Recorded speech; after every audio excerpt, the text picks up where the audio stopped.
Muy buenas noches, queridos hermanos, ¿cómo están? Espero que estén bien el día de hoy. Continuamos nuestro estudio del capítulo 22 de nuestro libro de Mateo, el Evangelio según Mateo. Y el día de hoy vamos a tocar uno de los episodios más conocidos acerca de Jesús cuando ya está en la última semana antes de su muerte en la cruz. Y vamos a ver el hecho cuando van los discípulos de los fariseos y de los herodianos para poder cuestionar a Jesús acerca del tributo. Lo vamos a tratar y vamos a poder ver muchas riquezas de la enseñanza de Jesús, de la respuesta de Jesús acerca de este episodio. Es muy interesante. Vamos a ir al versículo 15, estamos en Mateo capítulo 22, versículo 15. Dice, entonces se fueron los fariseos y consultaron cómo sorprenderle en alguna palabra a Jesús. Los fariseos ya habían escuchado acerca de Jesús, lo que Jesús pensaba de ellos. Jesús les contó varias parábolas, le contó la parábola de los dos hijos, le contó la parábola de los labradores malvados, haciéndoles notar que ellos eran justamente sus labradores malvados, que mataron a los siervos del Señor, es decir, a los profetas del Señor, y que también están dispuestos a matar a todo aquel que venga en nombre del Señor. Y ahora, al día de ayer hemos aprendido que también les habló acerca de la parábola de las bodas, o sea, cuando el hijo o el rey que estaba haciendo las bodas de su hijo, les mandó la invitación a estos invitados que no eran dignos. Bueno, muchos de ellos, bueno, todos en realidad, no aceptaron la invitación del rey y se fueron algunos a su labranza, otros a sus negocios, otros empezaron a matar a los siervos de este rey también. De manera que Jesús ya les había dicho por tercera vez la situación en la que se encontraban estos líderes judíos. Ahora, los fariseos, no sé si se cansaron, no sé si dijeron, no podemos así. Entonces fueron aparentemente a su cuartel general, por así decirlo, y empezaron, dice, a consultar. Se empezaron a reunir, diciendo cómo vamos a hacer para que este Jesús, de una vez por todas, lo podamos sacar, nos podamos sacar de encima.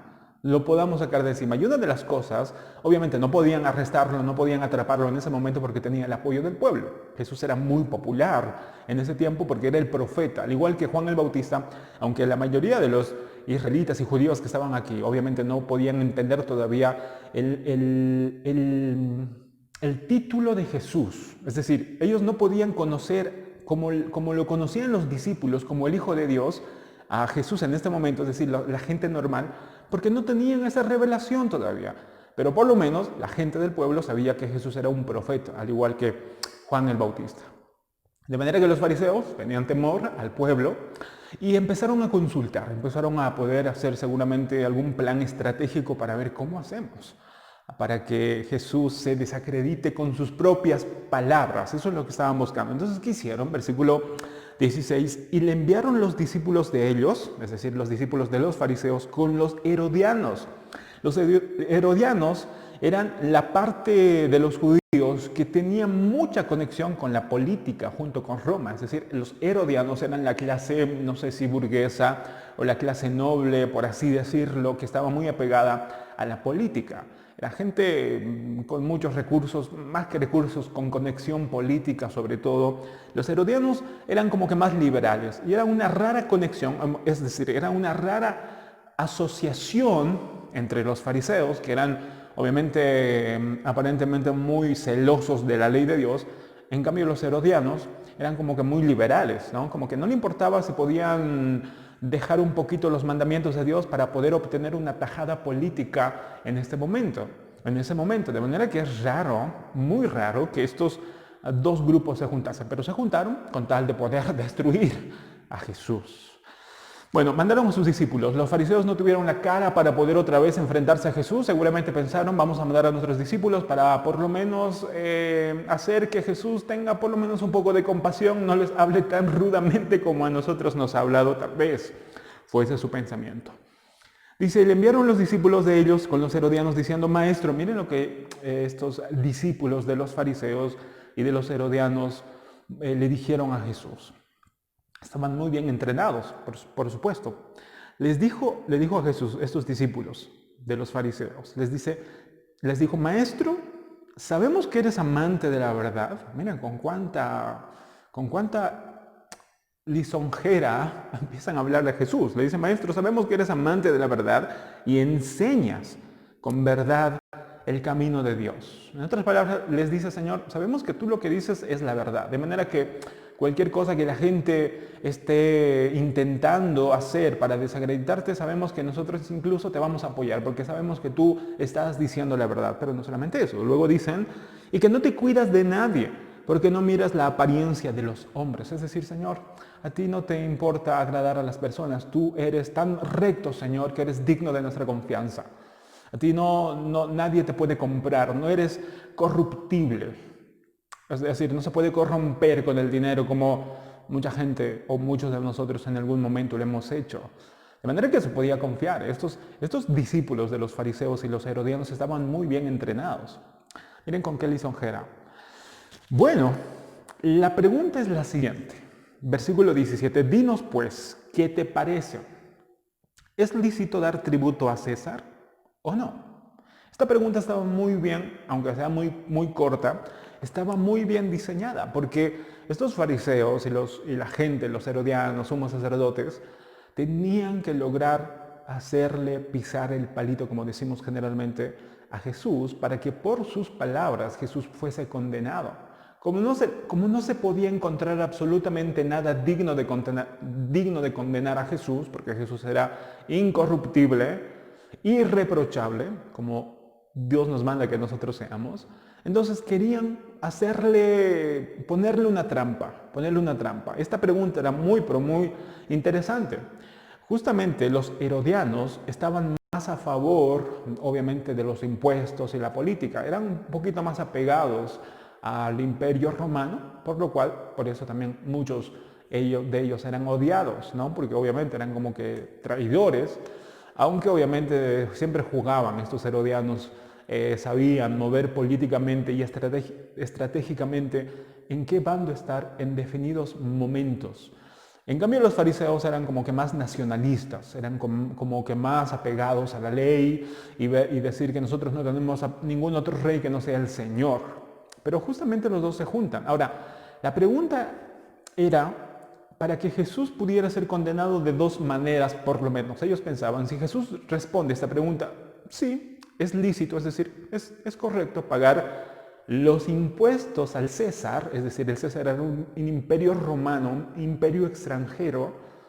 Seguramente en ese momento, si Jesús hubiera dicho que sí, está bien, ¿quiénes hubieran saltado? Los fariseos, los nacionalistas. De hecho, había un grupo, los celotes, que eran como que los más celosos, como que los más revolucionarios. Estaban dispuestos a ir a la guerra con tal de que ninguno toque su soberanía judía, más que en conexión, más que eso esté conectado con Dios, estaba más conectado con un tema político. Ellos eran muy fanáticos, en otras palabras. Y muchas veces tenían que llegar a la violencia, obviamente cosa que el Señor desaprobaba, pero eran celosos, eran nacionalistas. Ahora, si Jesús obviamente hubiera dicho, no está bien que nosotros como judíos paguemos impuestos a los romanos. Si Jesús hubiera dicho eso, hubieran saltado, obviamente, no solamente los herodianos, sino los romanos, lo hubieran arrestado y hubieran dicho, no, tú eres un peligro, estás haciendo sedición, vas a hacer una revolución, eres un peligro para la sociedad y para el imperio romano, así que seguramente es muy probable que tal vez estuviera acusado o lo hubieran, no sé, en ese momento los romanos soldados apresarlo, quién sabe. De manera que esta pregunta estaba pero muy bien diseñada.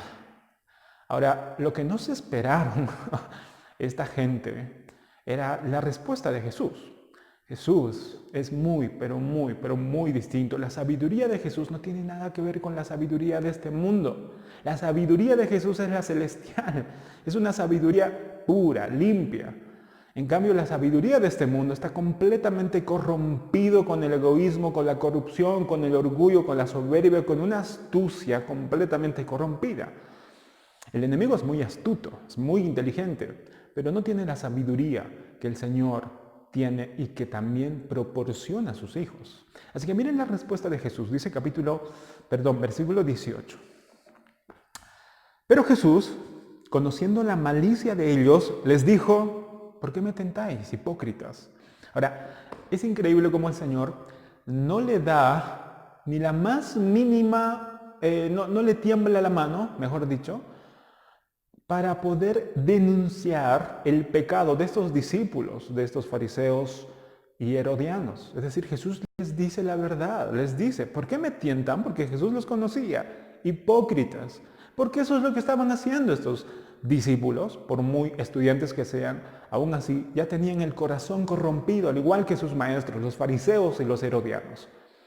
Y Jesús les dice, ¿por qué me tientan? Hipócritas. Un hipócrita es aquella persona que finge, que disimula, que actúa, que aparentemente quiere hacer una cosa o hace una cosa cuando en realidad su intención es otra completamente distinta.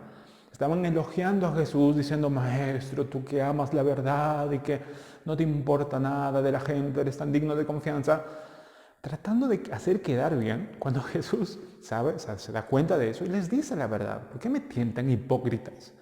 Y es algo increíble e importante que tenemos que nosotros primero darnos cuenta de que a Jesús jamás vamos a poder nosotros querer lisonjearle o querer, no sé, sobarle el codo, como comúnmente decimos. No, el Señor no se va a dejar. El Señor conoce nuestro corazón. Y cuando Él nos tiene que decir hipócritas, nos lo va a decir. Nos lo va a decir en su palabra, con alguna u otra persona también, nos va a hacer dar cuenta del estado de nuestro corazón. Y de la misma manera nosotros tenemos que aprender a poder distinguir cuando alguien viene con intenciones correctas, pero cuando alguien también es hipócrita. Y aquí tenemos que tener mucho discernimiento, demasiado discernimiento. Pero no solamente les dijo la verdad, no solamente Jesús no se dejó intimidar por estos sigilosos, ¿no?, muy hábiles discípulos de los fariseos y los herodianos, sino que también les responde de una manera magistral. Versículo 19. Mostradme, dice Jesús, la moneda del tributo. Ahora, el tributo que se refería aquí era el tributo a los romanos que se le daba, porque obviamente los romanos estaban gobernando prácticamente a gran parte del continente, en ese momento europeo, pero en esos lugares del oriente también, estaban controlando. Y aunque tenía cierta autonomía, en este caso Palestina, tenían que pagar un impuesto. Y había varios impuestos. Los comentaristas mencionan que por lo menos había 3 clases de impuestos que tenían que pagar, no al templo de Jerusalén, sino a los romanos.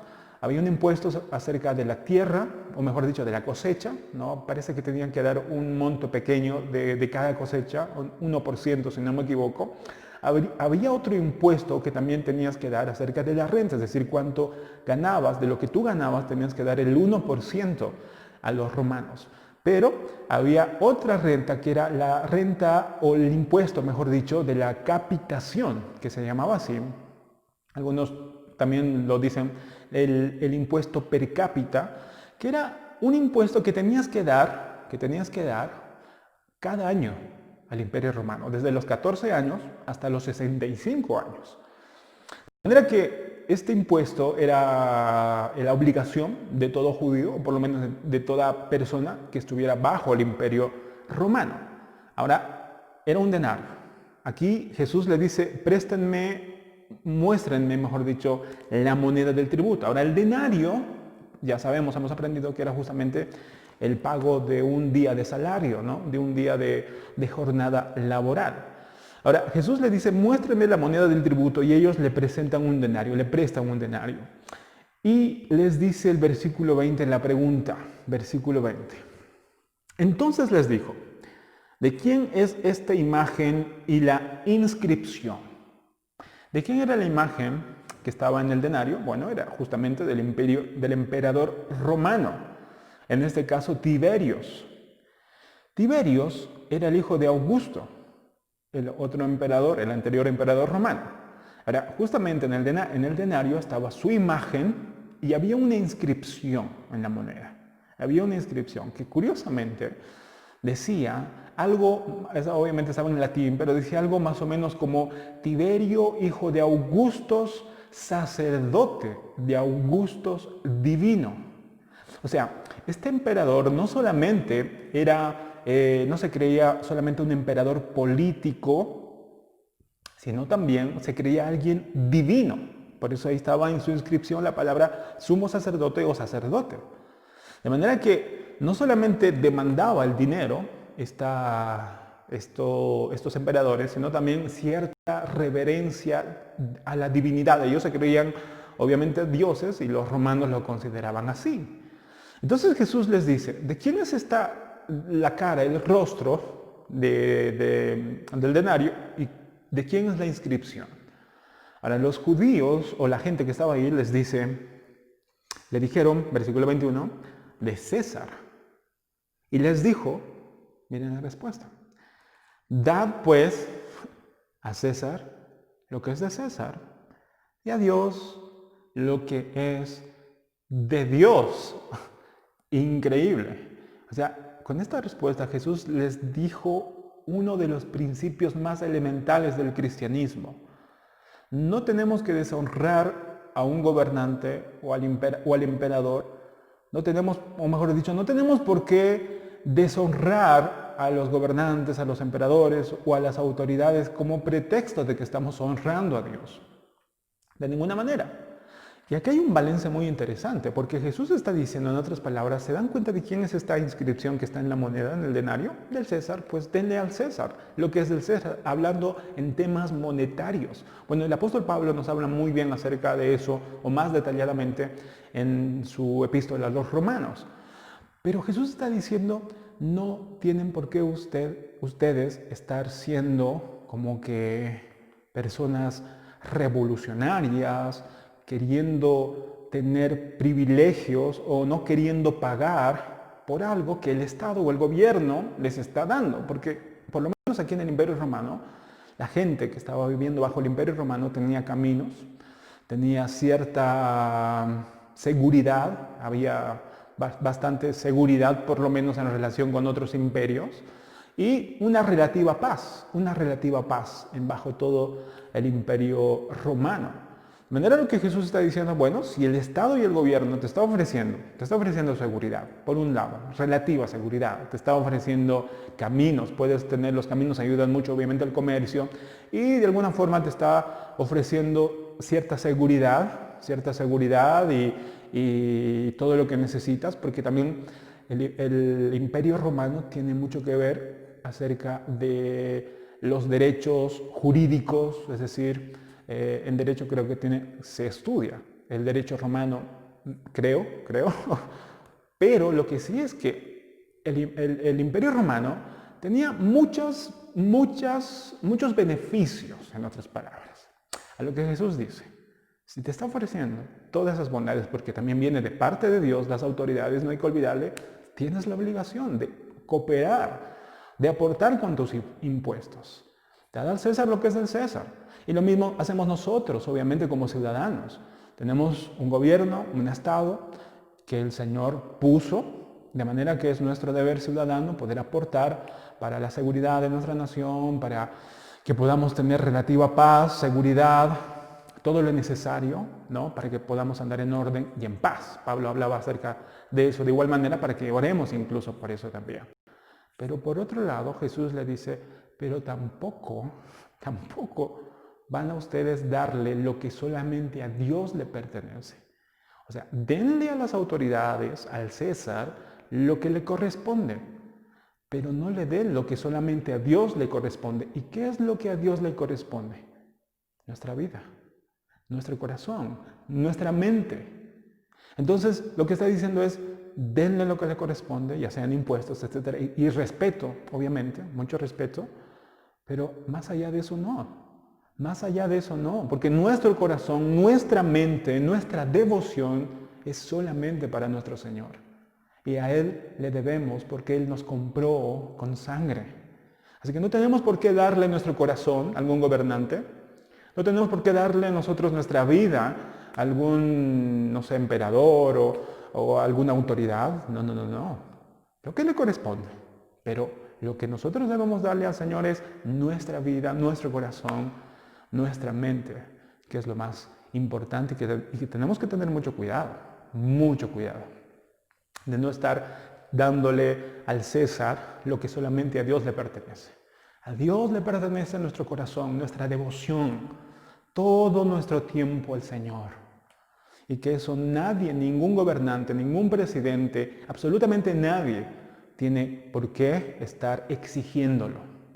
Y si exige eso, si exige más de lo que le corresponde a alguna autoridad, nosotros tenemos que 1000 veces, como dice el apóstol Pablo y los apóstoles, obedecer al Señor antes que a los hombres. ¿Y qué pasaron con los discípulos? Versículo 22 dice, oyendo esto, se maravillaron y dejándole, se fueron. Se maravillaron. Algunos dirán, wow, pero ¿por qué no se arrepintieron? Si es una respuesta completamente maravillosa, no se arrepintieron porque por muy bonita que sean las palabras, nuevamente repito,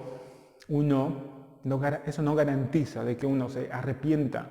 No garantiza que uno se arrepienta. El arrepentimiento es un fruto del Espíritu del Señor. Así que tenemos que orar para eso también. Bien, ¿qué podemos aprender de esto? Yo creo que podemos aprender 3 cosas importantes el día de hoy. En primer lugar, el enemigo, queridos hermanos, nunca nos va a dejar en paz. Nunca. Hasta el día de nuestra muerte estará insistiendo, atacando, juntándose para poder planear estratégicamente su nuevo ataque contra nosotros. Él estará atacando constantemente, estará realizando nuevas estrategias, incluso nuevos personajes, a veces y nuevas formas. Utilizará a otras personas incluso. El enemigo es muy astuto. De manera que tenemos que acordarnos de las palabras de Jesús cuando les dijo a sus apóstoles y a sus discípulos, velad y orad para que no entréis en tentación. Y es una de las cosas más importantes que no debemos de olvidar. Si nosotros dejamos de velar, si estamos dejando de orar, velar implica estar atentos. Cuando dejamos de velar es porque estamos como que confiados. No, yo me cuido, no hay problema, yo puedo solo. Ya tantos años en la iglesia, ¿cómo no me voy a poder cuidar solito? No, hermanos, necesitamos velar y orar. Velemos y oremos para que no caigamos en tentación. ¿Por qué? Porque el enemigo no descansa. El enemigo está constantemente buscando la manera de que nosotros podamos caer. Y puede utilizar, y va a utilizar cualquier cosa, estrategias. Él es tan astuto. El enemigo es más astuto que nosotros. Él conoce al ser humano desde Adán. Miren, cuántas generaciones han pasado, de manera que Él conoce al ser humano de una manera extraordinaria. De manera que tenemos que nosotros tener cuidado y decir, Señor, ayúdame para no caer en tentación, porque yo estoy lidiando con un enemigo que es mucho más astuto y es mucho más fuerte que yo. Guárdame, Señor, y estar orando constantemente. En segundo lugar, hermanos, que Dios nos dé el valor y el discernimiento para no dejarnos engañar con el maquillaje del pecado. El pecado es tan astuto de igual manera, el enemigo es tan astuto, el pecado es astuto, el mundo es astuto, nuestra carne es astuta, que para engañarnos muchas veces se maquilla con grandes lisonjas, ¿no? Con grandes alabanzas y nos dice, wow, qué espiritual que eres, estás orando muy bien, ya cálmate un poco, deja de orar. O nos estás diciendo, wow, estás aprendiendo mucho, pero mucho conocimiento no es bueno.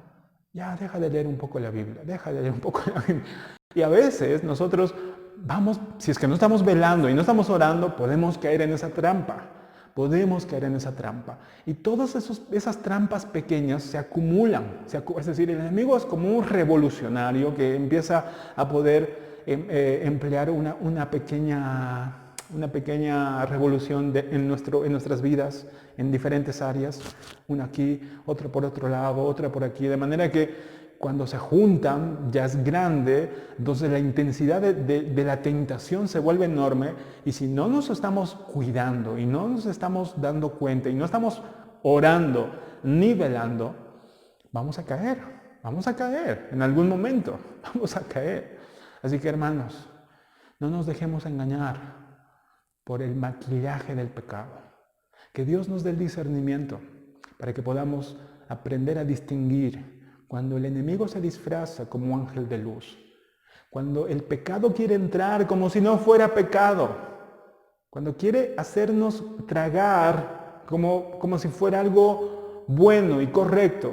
No, que el Señor nos dé discernimiento. Podamos detectar el pecado, podamos detectar la hipocresía del pecado, como Jesús lo hizo. Y número 3, demos a las autoridades lo que les corresponde con mucho respeto y sobre todo orando también por ellos, porque es Dios quien los puso ahí. Pero nunca, nunca, hermanos míos, les demos nuestro corazón, nuestra devoción, nuestra mente, porque solamente a Dios le pertenece. No tenemos, hermanos míos, por qué nosotros darle a un gobernante, a alguna ideología, a algún partido político, a nadie nuestro corazón, ni nuestra mente, ni nuestra devoción.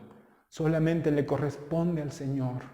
Eso, al Señor le corresponde nuestra mente, al Señor le corresponde nuestro corazón y toda nuestra devoción, nuestra vida es de Él. Y que nunca le falte la gloria que a Él solo le pertenece. Las autoridades tendrán lo que les pertenece, es decir, el respeto, incluso nuestra oración por ellos. Y tenemos que estar orando en estos tiempos difíciles que estamos pasando en nuestro país. Oremos por las autoridades y nuestras autoridades. Pero más allá del impuesto que es nuestro deber y nuestra responsabilidad, y más allá de nuestras oraciones, no tenemos nuestra mente. Porque si no, ellos se van a convertir en nuestro Dios. Y lamentablemente ahí vamos a ir en un abismo que no sabemos en dónde va a acabar. Así que, queridos hermanos, que podamos distinguir bien esas cosas. De manera que no tengamos por qué nosotros estar dándoles al César o dándoles al César o dándole a un presidente o a una autoridad o a un partido político nuestro corazón y nuestra mente o nuestra devoción, no, hermanos. Solamente el Señor es dueño de eso y a Él le demos y descansemos en Él. Y que Dios haga su voluntad en nuestro país con todo lo que está sucediendo y que Dios nos permita vivir en paz y en orden. Así que oremos, hermanos, dándole siempre toda nuestra devoción al Señor, toda nuestra devoción al Señor, porque solamente Él se lo merece. Él nos ha comprado con su propia sangre, hermanos, y en Él descansamos. En Él encontraremos un descanso que no vamos a encontrar en ningún partido político, en ninguna persona. Por muy, no sé, elocuente que sea, por muy carismática que sea, por mucho poder que tenga, solamente en Cristo nosotros encontraremos paz. Que Dios los guarde, queridos hermanos. Cuídense mucho, abríganse mucho y no se olviden de orar y velar. El enemigo es muy astuto, así que estemos firmes y peleando constantemente la batalla de la fe hasta el último día de nuestra vida y hasta nuestro último suspirar, que podamos estar siendo fieles a nuestro Señor. Bendiciones, queridos hermanos.